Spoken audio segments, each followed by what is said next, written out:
ગુજરાત યુનિવર્સિટીના syndicate member દ્વારા 75 લાખની ખંડણીના મામલે અપડેટ્સ પ્રાપ્ત થઈ રહી છે। ગુજરાત યુનિવર્સિટી ખાતે એનએસયુઆઈ દ્વારા ઉગ્ર દેખાવ થયા। સિન્ડિકેટ મેમ્બર સામે પુરાવા હોવાથી એફઆઈઆર દાખલ કરવાની માંગ થઈ છે। સિન્ડિકેટ મેમ્બરને બચાવવાનો પ્રયત્ન થઈ રહ્યા હોવાના આક્ષેપ લાગ્યા છે।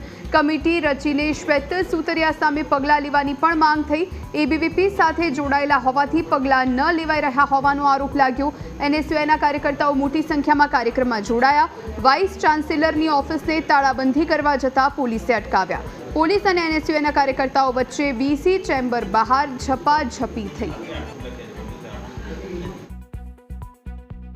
ગુજરાત યુનિવર્સિટીના સિન્ડિકેટ સભ્ય સામે પૈસા લેવાનો આરોપ લાગ્યો છે। તંત્ર દ્વારા તેમને હટાવી દેવામાં આવ્યા છે। ત્યારે એનએસયુઆઈ છે તે એબીવીપી સાથે જોડાયેલા છે। માંગ સાથે અત્યારે વિરોધ કરવા માટે પહોંચ્યા છે, જેમાં એનએસયુઆઈના પ્રદેશ અધ્યક્ષ નીલુ છે તે પણ આપણી સાથે છે। તેની સાથે પણ વાત કરીશું। નીલા, શું સમગ્ર મામલો છે ને શું આપશે?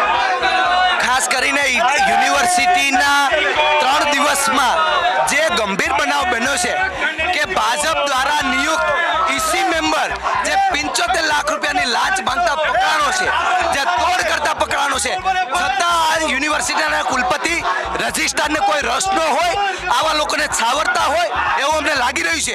અમારી જે માંગ છે કે જે શ્વેત સુતરિયાનો જે 75 લાખ રૂપિયાની ખંડણી માંગી છે એની ઉપર યુનિવર્સિટી કાયદેસરની કાર્યવાહી કરે, પોલીસ ફરિયાદ કરે અને જેટલા એના હસ્તક ટેન્ડરો આપવામાં આવ્યા છે એની તપાસ કરવામાં આવે, એવી જ અમારી માંગ છે। ઈસીને છે અત્યારે મુલાકાત નથી કરવામાં આવી રહી તે પ્રકારના દ્રશ્યો અત્યારે અહીં